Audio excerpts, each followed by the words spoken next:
2022년 1월 17일 오늘의 말씀 시작하겠습니다. 오늘 나눌 말씀은 레위기 21장 1절에서 6절 말씀입니다. 여호와께서 모세에게 이르시되 아론의 자손 제사장들에게 말하여 이르라. 그의 백성 중에서 죽은 자를 만짐으로 말미암아 스스로를 더럽히지 말려니와 그의 살부치인 그의 어머니나 그의 아버지나 그의 아들이나 그의 딸이나 그의 형제나 출가하지 아니한 처녀인 그의 자매로 말미암아서는 몸을 더럽힐 수 있느니라. 제사장은 그의 백성의 어른인즉 자신을 더럽혀 속되게 하지 말지니라. 제사장들은 머리털을 깎아 대머리 같게 하지 말며 자기의 수염 양쪽을 깎지 말며 살을 베지 말고 그들의 하나님께 대하여 거룩하고 그들의 하나님의 이름을 욕되게 하지 말 것이며 그들은 여호와의 화제 곧 그들의 하나님의 음식을 드리는 자인즉 거룩할 것이라. 아멘. 오늘부터 살펴볼 레위기 21장은 제사장이 그들의 거룩성을 위해 지켜야 하는 규례를 기록하고 있습니다. 하나님은 제사장들에게 일반 백성들보다 더 엄격한 기준을 세우시는데 그 이유는 그들이 제일을 담당하는 자이면서 백성들의 지도자이기 때문입니다. 레위기 21장 4절과 21장 6절을 읽겠습니다. 제사장은 그의 백성의 어른인즉 자신을 더럽혀 속되게 하지 말지니라.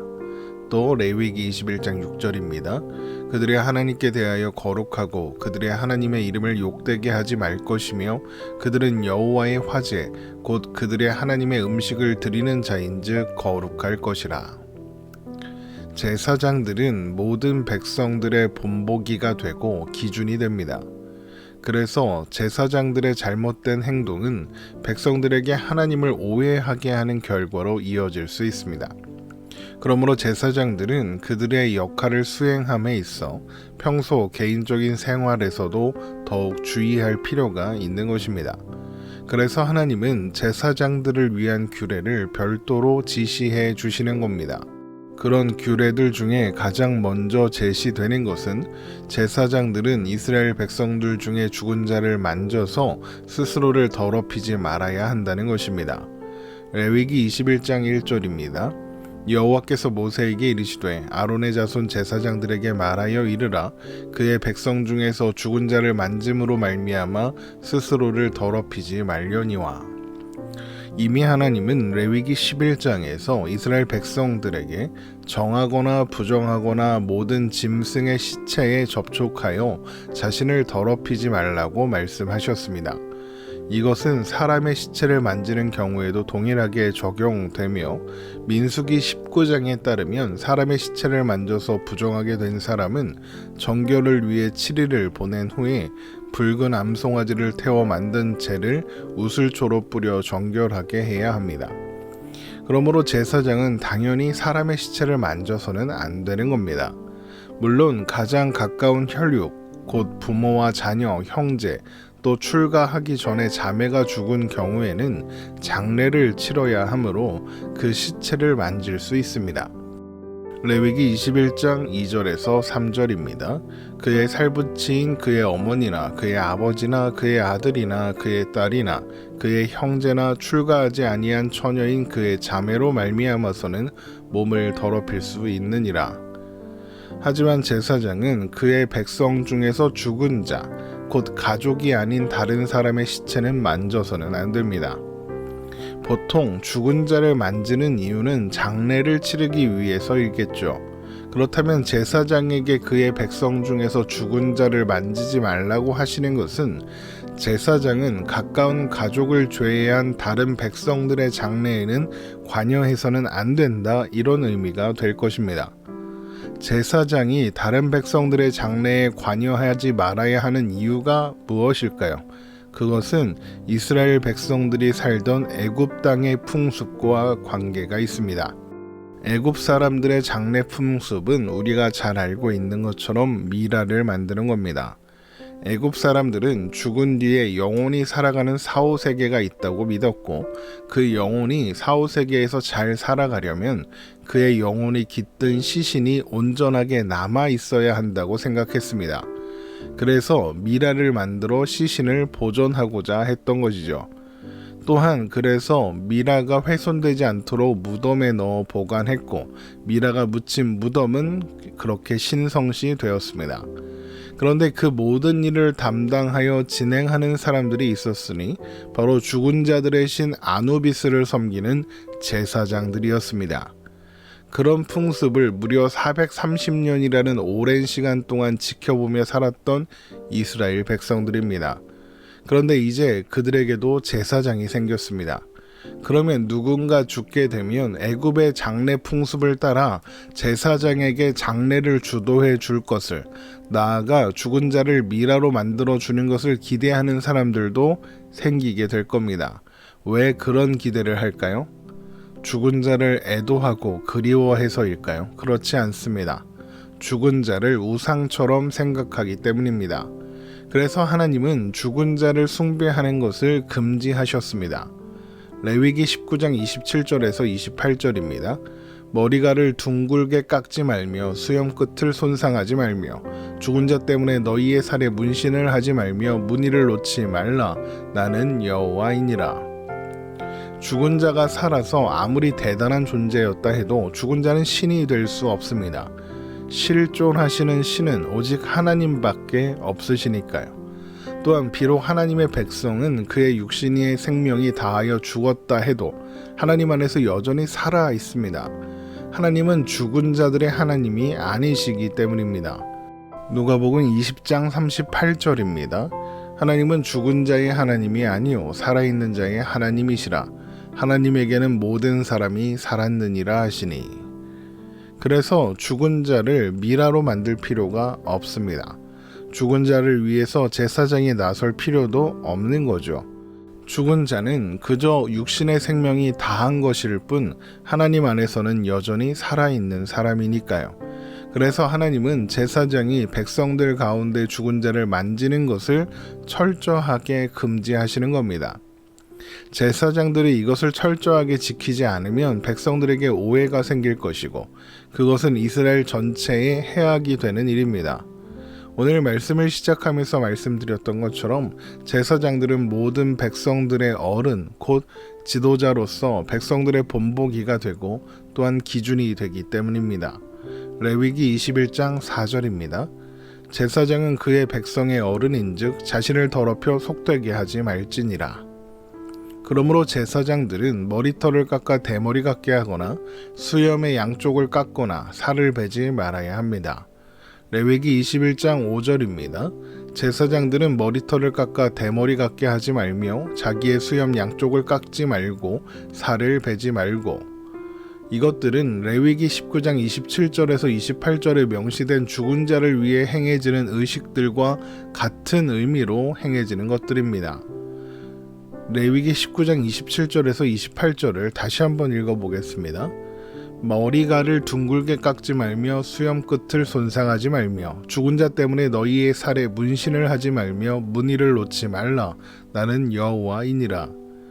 이런 방식으로 슬픔을 드러내고 또한 죽은 자를 숭배하는 행태는 이스라엘 주변 여러 민족들의 풍습으로서 제사장이 만일 이것을 모방한다면 자연스럽게 백성들도 따라하게 될 겁니다. 제사장이나 이스라엘 백성은 모두 하나님의 소유이고 하나님의 기업의 백성입니다. 그러므로 하나님의 백성들은 그런 방식으로 죽은 자를 위해 슬퍼하고 죽은 자를 숭배해서는 안 되는 겁니다. 신명기 14장 1절에서 2절 말씀입니다. 너희는 너희 하나님 여호와의 자녀이니 죽은 자를 위하여 자기 몸을 베지 말며 눈썹 사이 이마 위에 털을 밀지 말라. 너는 내 하나님 여호와의 성민이라. 여호와께서 지상 만민 중에서 너를 택하여 자기 기업의 백성으로 삼으셨느니라. 만약 제사장들이 그런 풍습들을 따르며 그래서 백성들에게 좋지 않은 영향을 끼친다면 그것은 하나님의 이름을 욕되게 하는 것입니다. 왜냐하면 제사장들은 오직 하나님께만 제사 드리는 자로 오직 하나님만을 섬기는 자로 구별된 자들이기 때문이죠. 레위기 21장 6절입니다. 그들의 하나님께 대하여 거룩하고 그들의 하나님의 이름을 욕되게 하지 말 것이며 그들은 여호와의 화제 곧 그들의 하나님의 음식을 드리는 자인즉 거룩할 것이라. 하나님만 섬기고 하나님께만 제사를 드려야 하는 제사장들이 죽은 자를 위한 행위들을 한다면 그것은 하나님만 섬기고 하나님께만 제사를 드려야 하는 하나님의 백성들에게 하나님 아닌 다른 것을 섬기도록 유도하는 것이고 또 하나님 아닌 다른 것을 섬기는 것을 방치하는 것이 되는 겁니다. 이것은 하나님의 이름을 더럽히고 욕되게 하는 일이죠. 그러므로 제사장들은 이런 일들을 멀리 함으로써 하나님의 이름을 욕되게 하는 일이 없도록 해야 하는 것입니다. 제사장들은 상당한 상징성을 지닌 사람들입니다. 민수기 3장을 보면 하나님께서는 레위 지파를 제사장 아론 앞에 세우고 그들을 아론에게 속하여 성막에서 심우하도록 하시는 장면이 나옵니다. 민수기 3장 5절에서 12절 말씀입니다. 여호와께서 또 모세에게 말씀하여 이르시되 레위 지파는 나아가 제사장 아론 앞에 서서 그에게 시종하게 하라. 그들이 회막 앞에서 아론의 직무와 온 회중의 직무를 위하여 회막에서 심우하되 곧 회막의 모든 기구를 맡아 지키며 이스라엘 자손의 직무를 위하여 성막에서 심우할지니 너는 레위인을 아론과 그의 아들들에게 맡기라. 그들은 이스라엘 자손 중에서 아론에게 온전히 맡겨진 자들이니라. 너는 아론과 그의 아들들을 세워 제사장 직무를 하게 하라. 외인이 가까이 하면 죽임을 당할 것이니라. 여호와께서 모세에게 이르시되 보라 내가 이스라엘 자손 중에서 레위인을 택하여 이스라엘 자손 중에 태를 열어 태어난 모든 자를 대신하게 하였은즉 레위인은 내 것이라. 이 말씀을 보면 하나님은 레위인들이 아론과 그의 아들들에게 속하였으며 아론과 그의 아들들은 하나님께 속하였다라고 말씀하시면서 레위인은 내 것이다 라고 말씀하십니다. 이것은 레위인만 하나님의 소유라는 뜻이 아니라 하나님의 소유인 백성인 이스라엘 가운데 그들이 하나님의 소유라는 것을 상징하는 대표로서 레위인들과 아론의 가문을 구별하셨다는 의미입니다. 그러니까 제사장이 상징하는 것은 하나님의 백성들이 하나님의 소유다라는 것이죠. 그런데 제사장 중에 제사장, 곧 대제사장인 아론이 어떤 사람입니까? 이스라엘 백성들 가운데 가장 자격 없는 자입니다. 아론은 모세의 부재를 틈타 우상을 만들고 백성들이 그것을 음란하게 섬기는 것을 부추겼습니다. 그리고는 그 일이 문제가 되자 백성들이 요구해서 어쩔 수 없이 한 일이라며 핑계를 대기까지 했죠. 우상을 음란하게 섬긴 일로 사람들이 죽임을 당할 때 사실 가장 먼저 죽었어도 이상하지 않을 아론입니다. 그런 그가 제사장이 그것도 대제사장이 된 것입니다. 그러니까 아론은 자격 없는 자들 중에 가장 자격 없는 자라고 할 수 있는 것이죠. 바로 그런 존재가 제사장입니다. 가장 자격 없는 자를 하나님께서 거룩하게 구별하여 제사장으로 세우시고 하나님의 소유로 삼으신 겁니다. 이것이 제사장이 가지고 있는 중요한 상징적 의미입니다. 이스라엘 백성들도 또 모든 하나님의 백성들도 그러합니다. 모든 하나님의 백성들은 하나님의 소유입니다. 그래서 제사장들은 일반 백성들보다 더 주의해야 하는 것이죠.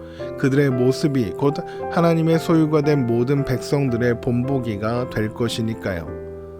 오늘날에 그런 역할을 하는 사람들은 누굴까요? 제일 먼저는 목회자들이 아마도 떠오르실 겁니다. 물론 목회자들은 다른 신자들보다 모범이 되어야 합니다. 그러나 오늘날 그런 역할을 해야 하는 사람, 그래서 사람들 앞에 본이 되어야 하는 사람들은 목회자만이 아닙니다. 오늘날에는 모든 신자가 그 역할을 해야 합니다. 본이 되고 기준이 되는 그런 역할 말입니다. 왜냐하면 하나님께서 모든 신자를 거룩한 하나님의 제사장으로 세우셨기 때문입니다. 베드로전서 2장 9절입니다. 그러나 너희는 택하신 족속이요 왕같은 제사장들이요 거룩한 나라요 그의 소유가 된 백성이니 이는 너희를 어두운 데서 불러내어 그의 기이한 빛에 들어가게 하신 이의 아름다운 덕을 선포하게 하려 하심이라. 하나님께서 우리를 어두운 데서 불러내어 그의 기이한 빛에 들어가게 하사 택하신 족속이요 왕같은 제사장들이요 거룩한 나라요 그의 소유가 된 백성으로 삼으신 이유가 무엇이라고 합니까? 하나님의 아름다운 덕을 선포하게 하려 하심이라 입니다. 우리의 존재는 세상 앞에 하나님의 하나님 되심을 드러내고 보여주는 거울과 같습니다. 세상은 우리를 통해 하나님을, 하나님의 은혜를, 하나님의 사랑을 보게 되는 것입니다. 오늘 본문은 제사장이 죽은 자를 만지거나 죽은 자를 신성시 여기는 행위를 하면 안 된다고 이야기합니다. 오늘을 사는 우리 또한 그러해야 합니다. 단순히 우리도 죽은 자를 만지지 않아야 한다 이런 이야기가 아닙니다. 오늘을 사는 우리에게 그 행위 자체는 더 이상 중요하지 않습니다. 하지만 그 안에 담긴 의미는 중요하죠. 바로 죽은 자를 만지는 것이 상징하는 바 우상 숭배입니다. 신자된 우리는 하나님 아닌 다른 것을 사랑하고 섬기며 두려워하는 그런 모습이 아니라 하나님의 소유된 백성으로서 하나님만을 사랑하고 섬기며 또한 하나님만으로 만족하며 하나님 안에 있음이 기쁨이 되고 소망이 된다는 것을 삶으로 우리의 태도로 사람들 앞에 보여주어야 한다는 겁니다. 그렇게 하는 가장 좋은 방법은 바로 화평을 이루고 사랑하는 것입니다.